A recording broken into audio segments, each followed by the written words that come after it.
விருதுநகர் மாவட்டம் காரியாபட்டி அருகே கபடி விளையாட்டின் போது காயமடைந்த வீரர் சிகிச்சை பலனின்றி உயிரிழந்தார்.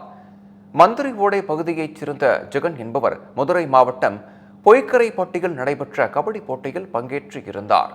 அப்போது ஜெகனை எதிர் அணியினர் கீழே தள்ளியதில் அவருக்கு தலையில் பலத்த காயம் ஏற்பட்டது. இதனால் ஜெகன் மைதானத்திலேயே மயக்கமடைந்தார்.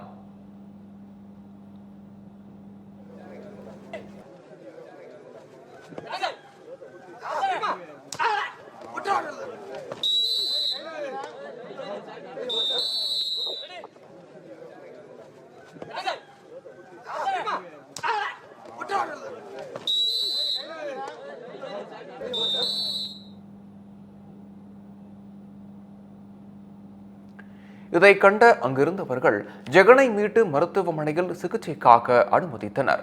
அப்போது அவரை பரிசோதித்த மருத்துவர்கள் ஜெகனுக்கு தலையில் உள்ள சுவாச நரம்பு செயலிழந்து விட்டதாக கூறி அறுவை சிகிச்சை மேற்கொண்டனர். இருப்பினும் சிகிச்சை பலனளிக்காமல் கபடி வீரர் ஜெகன் உயிரிழந்தார். இவரின் உடலுக்கு ஏராளமான கபடி வீரர்கள், கிராம மக்கள் மற்றும் உறவினர்கள் அஞ்சலி செலுத்தினர்.